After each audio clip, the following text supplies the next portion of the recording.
오늘은 광복 80주년을 기념하는 광복 주일 예배로 드립니다. 우리나라 대한민국이 일본의 압제와 탄압에서 해방된 것을 감사하며 예배하는 시간이지요. 또한 해방 이후 우리나라는 모든 것이 무너진 상황이었음에도 불구하고 하나님의 은혜와 도우심으로 놀랄만한 성장을 이루었고, 이제는 선진국의 대열에 이르기까지 했습니다. 우리나라를 향한 하나님의 특별한 은혜와 인도하심이었습니다.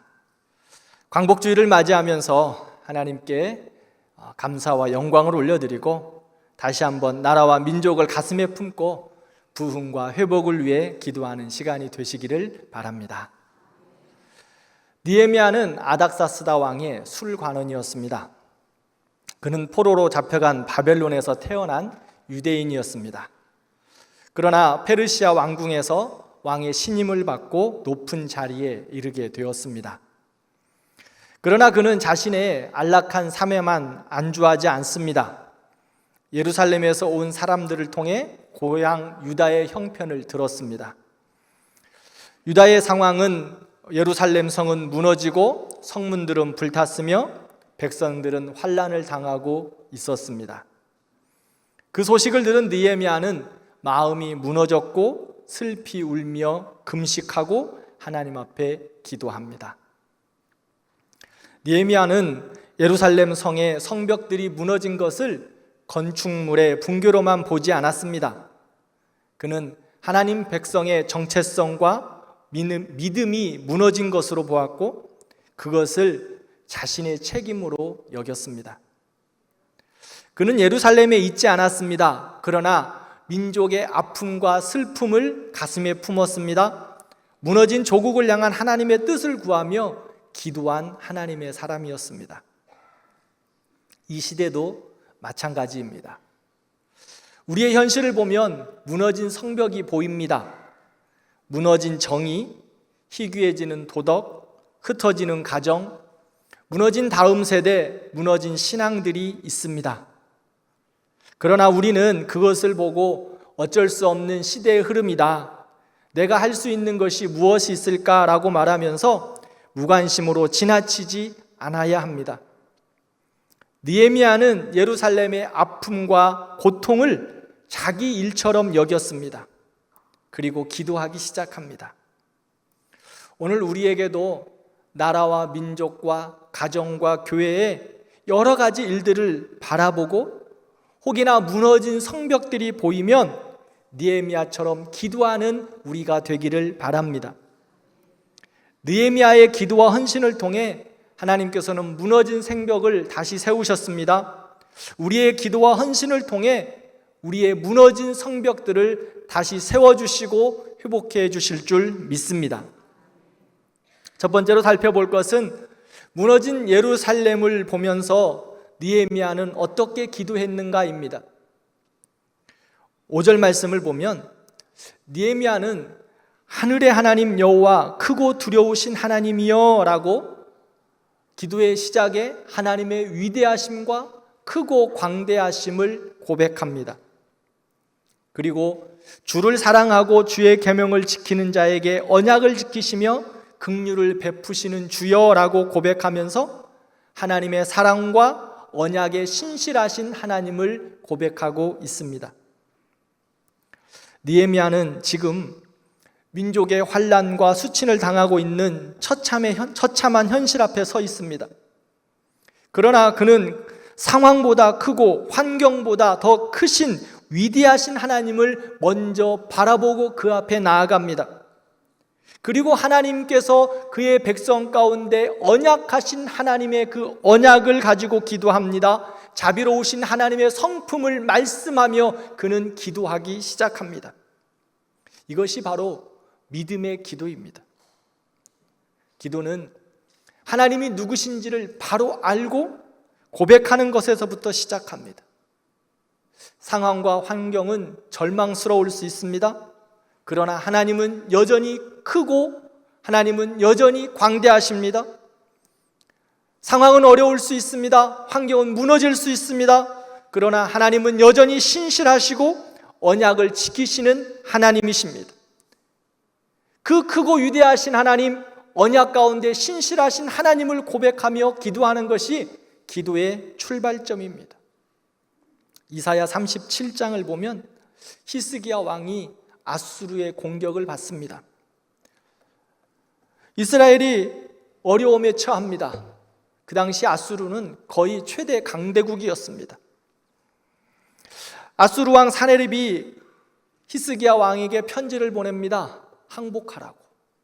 그리고 하나님을 향하여 욕되게 하는 그러한 편지들을 보냈어요. 히스기야 왕은 아수르 왕 사네립의 편지를 성전에 들고 가서 하나님 앞에 펴놓고 기도하기 시작합니다. 이사야 37장 말씀을 함께 읽겠습니다. 여호와께 기도하여 이르되 그룹 사이에 계신 이스라엘 하나님 만군의 여호와여, 주는 천하 만국의 유일하신 하나님이시라. 주께서 천지를 만드셨나이다. 아멘. 히스기야 왕은 전쟁의 위기 앞에서 기도하며 먼저 하나님의 주권과 하나님의 크고 위대하심과 하나님의 능력을 고백합니다. 히스기야의 그 기도를 통해 하나님의 손을 움직이게 하셨고, 하룻밤 사이에 아수르 군대 18만 5천 명이 죽고 전쟁에서 이기는 기적을 보게 하셨습니다. 현실이 아무리 어렵고 힘들어도 하나님은 그 모든 것을 감당할 수 있는 능력이 있습니다. 그러므로 우리는 하나님의 크고 위대하심을 고백해야 합니다. 그리고 그 하나님의 위대하심을 인정하고 믿음으로 고백하는 기도의 시작이 우리에게 있어야 합니다. 그 기도의 시작을 통하여 하나님은 역사를 바꾸어 주십니다. 무너진 그 성벽들을 일으켜 세워 주실 것입니다. 사랑하는 성도 여러분, 우리는 이 시대를 지나면서 나라와 민족의 아픔을 보고 어려움을 듣고 있습니다. 도덕과 정의가 무너지고 국제 정세가 혼란하고 정치가 분열과 갈등 속에 휘말려 있습니다. 경제의 완극화는 심화되어 있습니다. 교육의 현장은 혼란에 빠져 가치와 방향을 잃어가고 있는 듯합니다. 뿐만 아니라 무엇보다도 다음 세대가 신앙을 잃어가고 세상의 가치관에 휩쓸려 가는 현실 앞에 우리는 깊은 안타까움과 애통함이 있습니다. 그러나 이러한 무너짐에 있는 현실 앞에서 우리는 낙심하거나 체념해서는 안 됩니다. 느헤미야와 히스기야처럼 무너진 성벽들을 바라보며 애통해야 하고, 또한 모든 상황보다 크신 하나님을 바라보며 하나님 앞에 믿음으로 기도해야 합니다. 크고 위대하신 하나님, 언약을 지키시는 그 하나님 앞에 이 나라와 민족을 향하여 긍휼을 베풀어 달라고, 무너진 성벽을 다시 세워달라고 하나님 앞에 간절히 기도해야 합니다. 광복주의를 맞이하면서 우리의 현실을 바라보면 절망과 한숨이 있습니다. 그러나 그 너머에 역사하실 위대하신 하나님, 우리와 약속하신 신실하신 하나님 앞에 기도의 두 손을 들고 기도하는 우리가 되기를 축원합니다. 나라와 회복과 부흥, 하나님을 바라보는 기도에서 시작합니다. 두 번째로, 느헤미야는 자신과 나라의 죄에 대한 철저한 회개로 하나님 앞에 기도합니다. 느헤미야는 무너진 예루살렘을 보며 자신과 나라의 죄에 대해서 바라보기 시작합니다.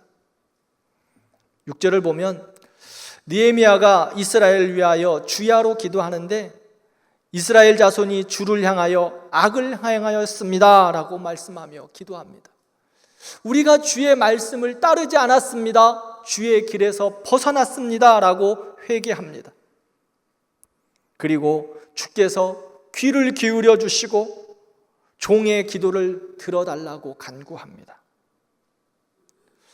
느헤미야의 기도는 하나님의 위대하심을 고백한 다음 곧바로 자신의 죄와 민족의 죄를 철저히 회개하는 회개의 기도로 이어집니다. 느헤미야는 어려운 현실들을 바라봅니다. 정치, 경제, 문화, 환경 모든 것이 무너져 있음을 보게 됩니다. 그런데 그 어려움과 무너진 성벽들을 타인의 문제로 돌리지 않았습니다.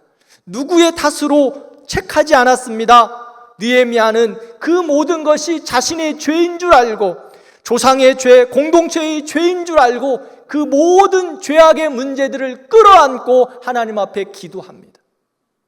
무너진 성벽들을 보며 남의 탓하지 않습니다. 하나님, 그 무너진 성벽이 나로 인한 것이었습니다라고 자신의 죄를 회개하며 하나님 앞에 선 것입니다.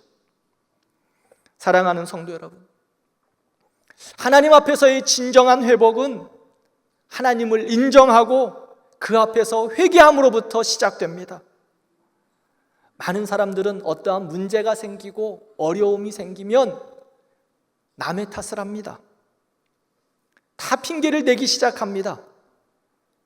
이것이 인생들의 모습이죠. 그런데 그것은 죄의 결과입니다. 남 탓하는 거 다 죄의 결과물이에요. 죄로 인하여 오염되기 전 아담과 하와는 어떤 모습이었습니까? 당신은 너무 사랑스럽다, 내 살 중에 살이요 뼈 중에 뼈다 라고 고백할 만큼 닭살꺼풀이었습니다. 그런데 죄가 들어오자 그들에게 어떻게 되었습니까? 저 여자 때문에 그랬습니다. 저 남자 때문에 그렇습니다. 남편이라도 아니고 저 여자, 저 남자, 남남이 되어서 손가락질하고 있습니다. 서로를 탓하고 있습니다. 서로에게 손가락질하면서 책임을 전가합니다. 하나님이 주신 저 여자 때문에 내가 죄를 졌어요. 하나님이 주신 저 남자 때문에 문제가 생겼어요. 남의 탓하는 거예요. 그러나 우리 주님은 죄가 없으신 분인데 인생의 죄를 그들에게 돌리지 않으셨습니다. 그리고 모든 인생들의 죄의 짐을 짊어지고 십자가에서 죽으셨지요. 십자가의 죽으심으로 말미암아 우리는 화평을 이루었고 평안을 얻었습니다. 우리는 예수님을 믿고 예수님을 말씀을 따라 살아가는 사람들입니다. 그리스도인이지요. 그러므로 우리는 주님을 따라 기도해야 합니다. 예수님의 기도와 삶을 따라 우리도 살아가야 합니다. 그렇다면 예수님처럼 책임을 전가하는 삶이 아니라 책임을 끌어안고 기도하는 삶이어야 합니다. 남의 탓이 아니라 그 잘못이 나의 잘못임을 알고 그 문제들을 가지고, 그 공동체의 무너짐을 가지고, 나라의 무너짐을 가지고 회개의 기도를 해야 된다는 것입니다. 나라의 아픔과 무너진 성벽들이 보이십니까? 때로는 교회에 무너진 성벽들이 보이십니까? 가정에 무너진 성벽이 있으십니까? 남의 탓할 문제가 아니라는 겁니다. 내 문제라는 거예요. 하나님 앞에서 내가 회개해야 될 일이라는 것입니다. 우리의 나라의 현실도 때로는 안타까운 일들이 너무 많습니다. 뉴스를 보면 화가 납니다. 그러나 남 탓할 때가 아닙니다. 느헤미야는 예루살렘에 살고 있지 않았습니다. 페르시아 왕궁에서 편한 삶을 살고 있습니다. 예루살렘의 무너짐, 그 상황을 만든 당사자도 아닙니다. 그럼에도 불구하고 그는 나와 내 아버지의 집이 범죄하여 악을 행했습니다라고 고백하며 나라의 어려움들을 가슴에 품고 회개하고 있습니다. 하나님은 느헤미야의 그런 기도를 들으셨습니다. 자신을 낮추고 민족의 죄를 함께 품고 눈물로 회개하는 기도, 하나님은 외면하지 않으셨습니다. 역대하 7장 14절의 말씀을 함께 읽겠습니다.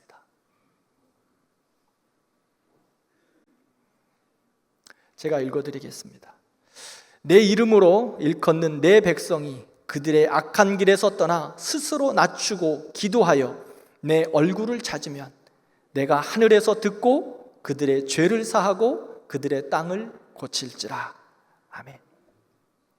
하나님은 우리가 죄의 길에서 떠나 회개하고 겸손히 하나님을 찾고 구하면 하나님이 약속하신 대로 우리의 죄를 사하실 뿐만 아니라 우리의 공동체의 죄악도 사하시고 이 땅을 고치시고 무너진 곳을 새롭게 하여 주신다고 말씀하셨습니다.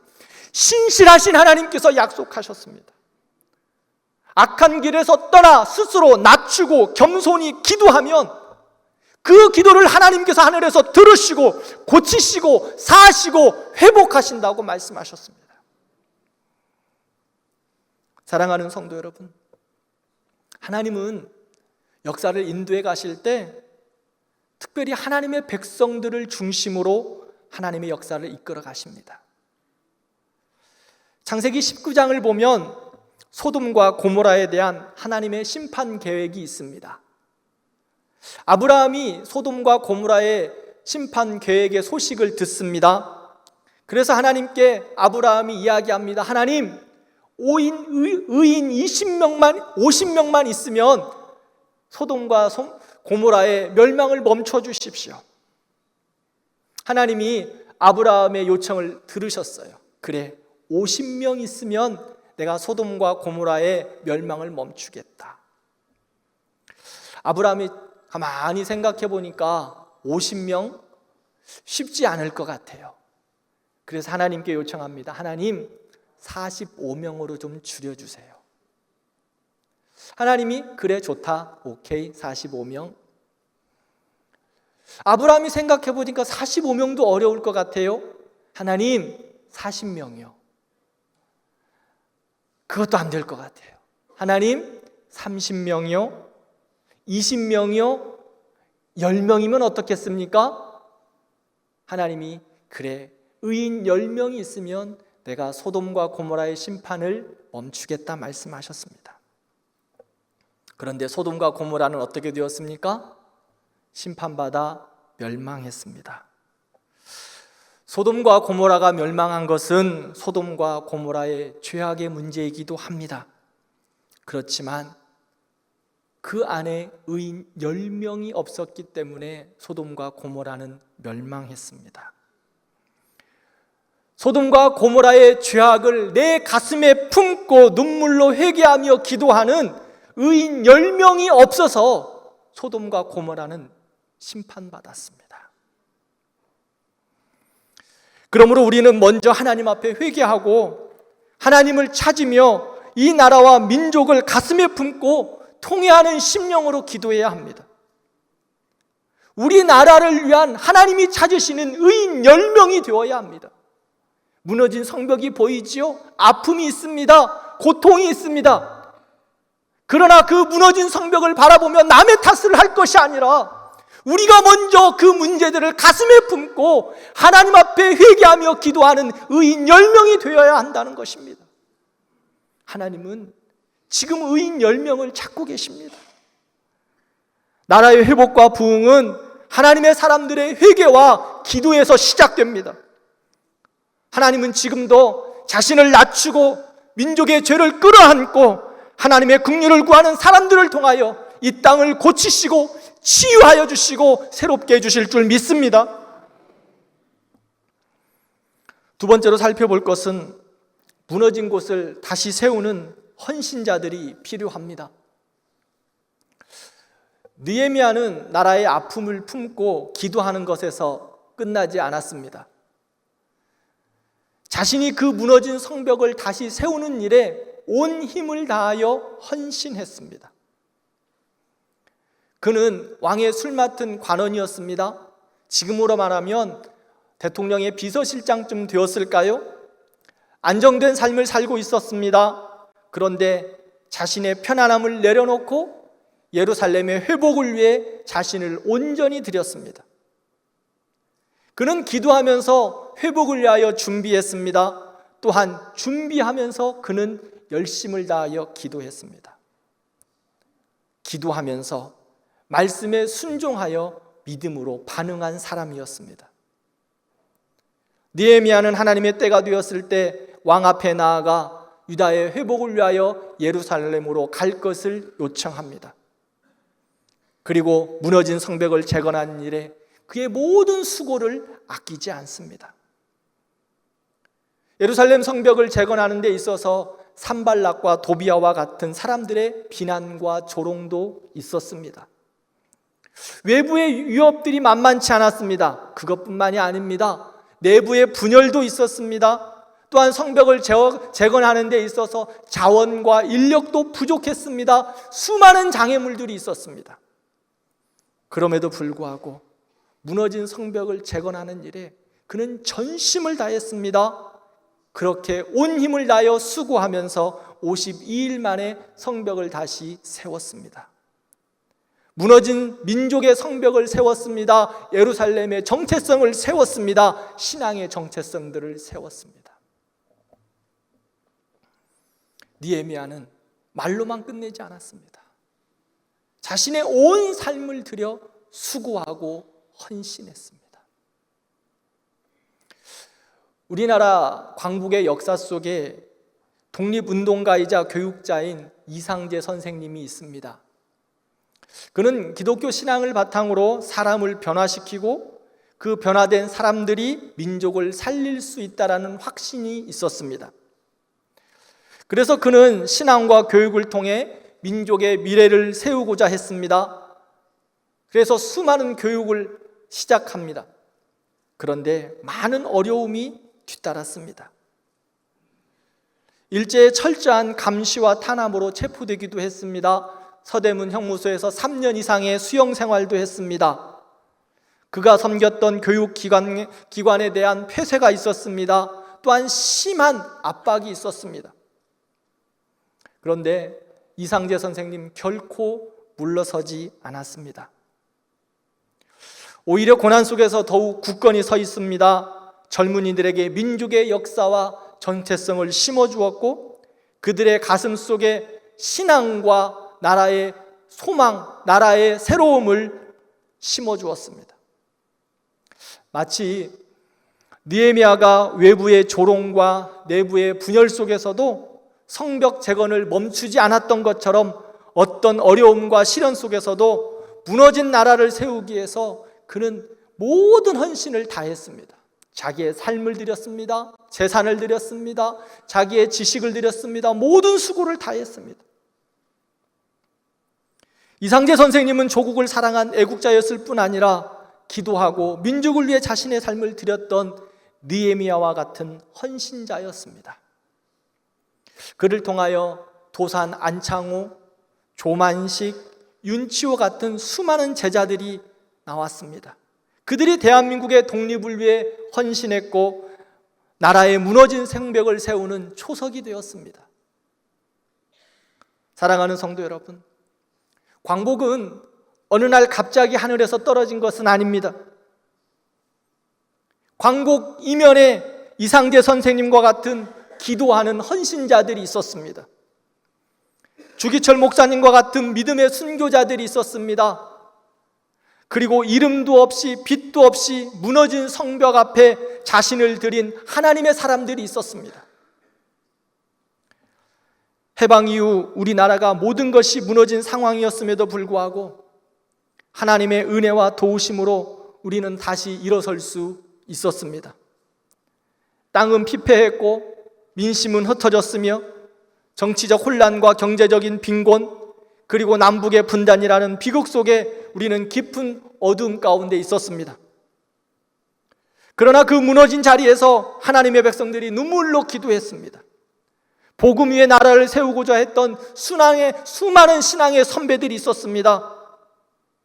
그러기에 오늘날 이 나라가 이만큼 부흥했습니다. 자유롭게 예배할 수 있습니다. 평화롭게 살아갈 수 있는 나라가 세워졌습니다. 오늘 이 시대에도 무너진 곳을 다시 세우는 하나님의 사람들이 필요합니다. 우리 사회 곳곳에는 지금도 무너진 성벽이 많이 보입니다. 도덕과 정의의 성문이 불타고 있습니다. 가정과 다음 세대가 무너져 간다고 합니다. 신앙의 성벽도 흐물거리고 있습니다.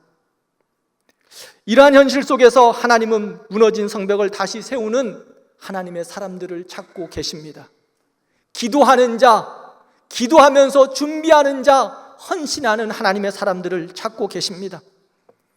비판하며 남의 탓만 하는 자들이 아니라 무너진 생복을 다시 세워가는 책임지는 자들, 자기의 안위만을 위해 자리를 지키는 자들이 아니라 편안함을 내려놓고 하나님의 부르심 앞에 순종하는, 무너진 성벽을 보수하는 하나님의 사람들을 찾고 계십니다.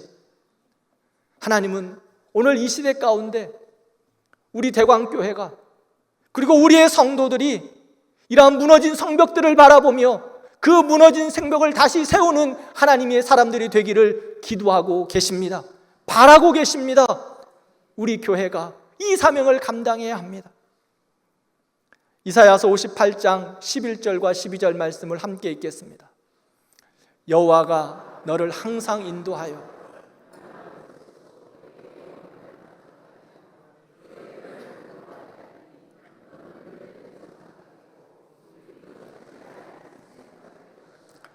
내게서 날 자들이 오래 황폐된 것들을 다시 세울 것이며 너는 역대에 파괴된 기초를 쌓으리니 너를 일컬어 무너진 데를 보수하는 자라 할 것이며 길을 수축하여 거할 것이 되게 하는 자라 하리라.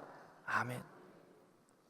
하나님께서 우리와 우리나라를 무너진 성벽 가운데서 회복시켜 주셔서 이제는 물된 동산과 같은 풍성한 은혜를 주셨습니다. 그렇다면 우리는 이 은혜를 헛되이 받지 말고 황폐한 곳이 있으면 다시 세워야 합니다. 무너진 곳이 있다면 다시 세우는 사명을 감당해야 합니다. 깨어진 곳이 있다면 그것을 보수하는 하나님의 사람들이 필요합니다. 무너진 곳 다시 세우는 것 쉽지 않습니다. 때로는 손해를 감수해야 하고 때로는 비난과 오해를 감당해야 합니다. 그러나 우리는 하나님의 사람으로 우리의 가정과 공동체, 그리고 교회와 나라에 무너진 성벽이 있다면 주저하지 말고 믿음으로 감당해야 합니다. 물된 동산과 같은 은혜를 받았기에, 하나님이 우리를 그렇게 은혜 가운데 부르셨기에 무너지고 황폐되고 깨어진 곳에서 하나님께서 회복시키게 하신 은혜를 감당하는 우리와 우리 교회가 되기를 축원합니다. 그렇다면 우리가 무너진 곳을 다시 세우는 헌신자로 살아가는 것이 무엇일까요? 느헤미야처럼, 다니엘처럼, 히스기야처럼 뭔가 큰 일을 해야 하는 것처럼만 생각해서는 안 됩니다. 무너진 곳을 다시 세우는 하나님의 사람들의 삶은 바로 마태복음 5장 14절에 주님은 이렇게 말씀하십니다. 함께 읽겠습니다. 너희는 세상의 빛이라. 산 위에 있는 동네가 숨겨지지 못할 것이요. 아멘. 무너진 곳을 세워가는 하나님의 사람들에게 우리를 향하여 주님은 말씀하셨습니다. 너희는 세상의 빛이다. 너희는 소금이다. 그렇다면 세상이 변하고 무너져도 우리는 그 안에서 빛으로 살아내는 겁니다. 무너진 곳이 있다면 그곳에 들어가서 소금으로 살아내는 것입니다. 어두운 곳에 빛을 내는 삶을 사는 것입니다. 그것이 바로 무너진 것을 보수하는 하나님의 사람들의 삶입니다. 내가 선 그곳에서 빛과 소금의 삶을 살아내는 것입니다. 손해를 보도 어려움을 당하고 때로는 비난과 조롱이 있다 할지라도 그리스도인으로 예수님을 따라 살아가는 사람들로 그렇게 살아가는 겁니다. 말씀에 순종하며 살아내는 것입니다. 일제강점기였던 1930년대를 기준으로 우리나라의 기독교인의 비율은 단지 1.7%였습니다. 그런데 광복을 위한 독립운동에서의 기독교의 영향력은 대단했습니다. 그 1.7%의 기독교인들의 영향력은 정말 강력했어요. 3.1운동 당시 민족대표 33인 중 16명이 기독교인이었습니다. 3.1운동과 이후 독립운동으로 감옥에 잡혀 옥고를 치른 사람들 중 17.6%가 기독교인이었습니다. 일제강점기에 기독교인의 숫자는 아주 적습니다. 그런데 그들의 영향력은 나라를 바꾸었습니다. 무너진 나라를 회복시켰습니다. 어두운 곳에 빛을 비췄습니다. 무너진 곳에서 소금과 같이 살아냈습니다. 그래서 1.7%에 불과한 기독교인의 영향력이 나라를 새롭게 했습니다. 그들은 무너진 나라의 모습을 보며 마음 아파하고 기도했습니다. 또한 불의에 항거하며 무너진 성벽을 재건하기 위해 그들이 있는 곳에서 빛과 소금의 역할을 감당했습니다. 그들의 삶은 선한 영향력이 되어서 무너진 곳을 세웠고 아파하는 자들을 치유했고 하나님의 나라를 확장시켰습니다. 무너진 성벽을 세우는 기초가 되었습니다. 생각해 보십시오. 나라의 1.7%가 기독교인이었어요. 그런데 독립운동을 해서 붙잡힌 사람들의 17.6%, 기독교인들의 대부분이 이 독립운동에 수고하고 옥고를 치렀다는 거예요. 그들의 자리에서 빛과 소금으로 살아낸 것입니다. 오늘 우리도 이 시대에 무너진 성벽을 바라보면서 그 자리에서 빛과 소금으로 살아야 합니다. 가정에서, 직장에서, 학교에서, 사회 속에서 신앙의 가치를 지키고 복음을 드러내는 삶이 바로 무너진 성벽을 세우는 헌신입니다.